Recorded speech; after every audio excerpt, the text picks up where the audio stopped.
A performance művészet semmi másról nem szól, csak arról, hogy az a személy, az a szubjektum át tud elérni valamit, azt ki tudja emelni valahogy ebből a földi dologból, vagy legalábbis ebből a napi szintről, és át tudja eladni. Voltak olyan performance-eim is, ahol például elrontották a meghívót, erről én nem tudtam, a portásnéni kívül nem volt senki. És én tisztességesen, becsületesen akkor is megcsináltam, nagy örömmel azt a performance-ot. Minden igazi performer embert én nagyon-nagyon tisztelek. Ugyanis ez nem egy sztár műfaj, ez nem mozgat meg százezreket most már, ebből nem lehet megélni, ugye? Ez nem piacképes, nem erről szól.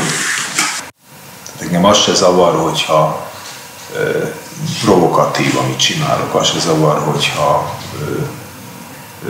negatív gondolatokat vált ki másokból, vagy véleményeket vált ki másokból. Mindig néztek rám, hogy mi az, hogy dolgozni. Hát ez nem munka. Ezt mi örömmel csináljuk. Hát a munka az kizsákmányolás, és a munka az a szabadidőtől való megfosztás, és a munka az nehéz, vagy egyébek, akkor ezt így nem lehet mondani. De ez számomra ez hivatás.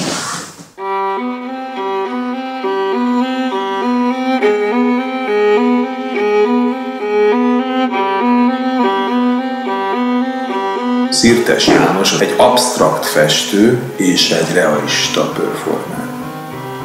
Tehát nekem a festészet egy akció. Akciónak a lenyomatait őrzi. Korlátaim vannak, korlátoz engem, hogy az nem térben és időben zajlik. Nem tudok belevinni olyan finom rezdüléseket, olyan finom érzelmeket, amit én leginkább szeretnék. Ezért aztán kénytelen vagyok úgynevezett interdisziplináris, ezek nagyon ronda szavak, ugye, műfajhoz folyamodni, ezért létrehozok térben, időben zajló eseményeket, ami közvetlenül hatnak a közönségre és önmagamra. Én így tudom kifejezni azokat a dolgokat, amiket másképp nem tudok. A festészet az nálam egy hétköznapi foglalatosság, hozzátartozik az életemhez. Ez se igaz, mert nagyon keveset tudok már festeni, mert nagyon sokat tanítok. És a performance az mindig egy örömünnep. Az igazi performer az úgy performál, ahogyan él. Én készülök most egy olyan performance-re, ami már nem publikum előtt lesz, hanem videó performance.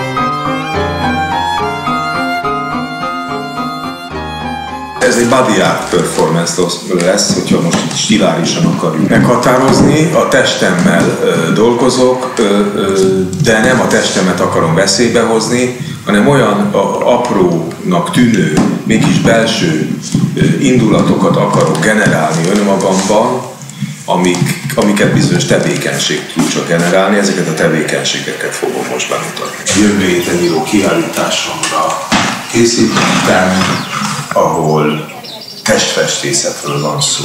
Tehát nem vászonra festek, hanem saját testemre festek. Hát ez egy klasszikus dolog, ezt csinálják milliók óta az emberek. Tehát önmagamra festek, vagy valamilyen módon nem ecsettel, hanem valamilyen akció módján, és azt visszaviszem a vászonra.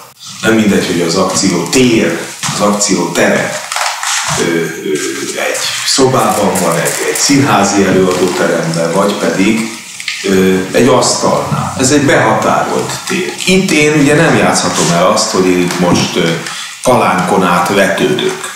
Nincs előzmény. Nem tudom nyomon követni, hogy mikor találtak ki, mert az egyik épül a másikra.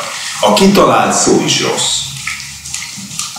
Az ember előkészül, tudom a fejemben, hogy mit szeretnék csinálni, de tele van olyan tényezővel, ami nem véletlen, hanem ami generálja egymást. A lényeg az, hogy ez se nem improvizáció, se nem megtervezettség. Inkább meg van tervezve, és onnantól fogva elindul, elszabadul a dolog, akkor onnantól fogva már megy a maga útján ez az ügy. Hát ez nagyon-nagyon sok tényezőből áll össze, de véletlenről nem beszélnék. Hibáról se beszélnék, hiba akkor van, ha az ember kinéz a performance-ből. A performer nem színész, ezt a szakmát nem tanulta, és nem is kell, hogy tanulja, semmi köze egymáshoz a két dolognak. Ez egy minősíthetetlen ügy. Mert nem ez azt mondani, hogy most jó, szakmailag megfelelt, nem tudom, professzionális, hogyha kicsit talán ez vagy az, azt lehet mondani, hogy tetszik, nem tetszik, lehet mondani sok minden. Egyet lehet mondani, amit már előbb is mondtam, hogy te hazudtál. Vagy kinéztél ebből az egész. Nem voltál ott, nem voltál jelen. Úgy csináltál, mintha. Így kell, mert hogy ugye balkezes vagyok. Azt kell megnézni, hogy ez belefér a képbe. Így. Vagy pedig hozzam közelebb egymáshoz. És akkor itt van ő. És itt fogok dolgozni majd. Az a lényeg, hogy én mindig magamhoz veszek egy poharat. Ági. Töltök, összetöröm, megpucolom, és dolgozom a tükör. Még ha őszintes a performer, de nem tud karizmát hozni, nem tud egy erőt sugározni, vagy pedig a maga gyengeségét sugározni, de valamit sugározni, ami őszinte és hiteles, akkor az nem jó. Természetesen sok esetben elképzelhető a legnagyobb őszintesség mellett is, az ember nem tudja átadni azt, amit akar. Mindenkire rá van bízva, hogy ezt hogy érti, de nincsenek szabadon hagyva az emberek. Szeretném, hogyha fény, a tükör tükröződne az arcomon, ez most nem tükröződik. Kell valami felső fény. Tehát ez most egy beállítás, ez egy fénybeállítás, ez egy rutin dolog. Egy kicsit hátrébb kell vinni.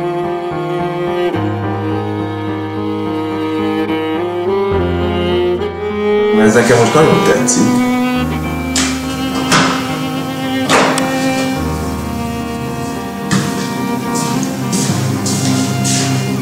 Én egy falkalény vagyok, én nem egy egyedi kis furcsaság vagyok a világban, amit én érzek, azt más is érzi. Ez egy nagyon furcsa dolog, ezen mindenki gondolkozik. Ugye ez a szerelemnek és mindenfajta kapcsolatnak az alap dilemmája. Lehet, hogy neked is onnan kéne felvenni, nem szemből. Igen? Igen. Néha egészen furcsa módon, egészen minimális, tehát nem olyan nagy tétű, ha lehet ilyet mondani, helyzetekben van nagyon erős lámpalázat. De nálam sokkal erősebb lámpalázas performereket ismer. Ez nagyon jó, de sokkal, új. Hát az a baj, hogy itt lesz egy törés is, ugye azt is látni kell. Önmagamat kell hergelni valamilyen szinten.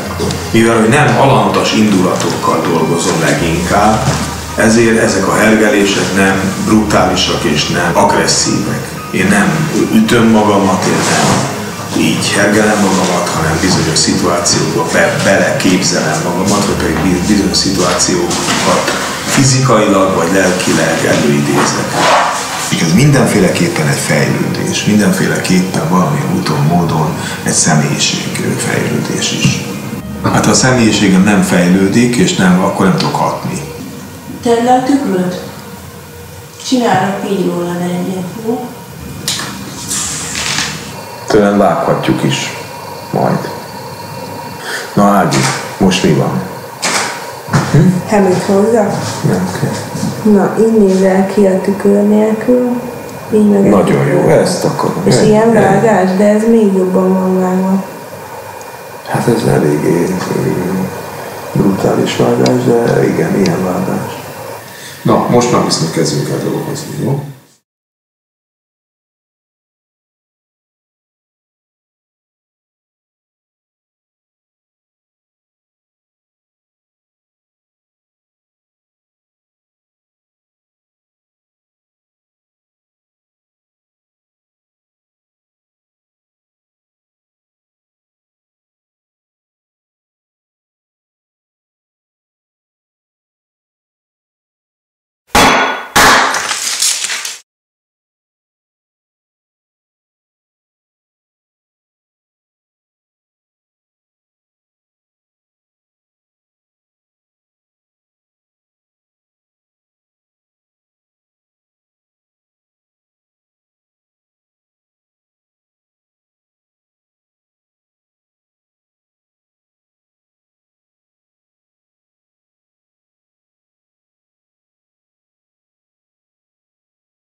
Kész.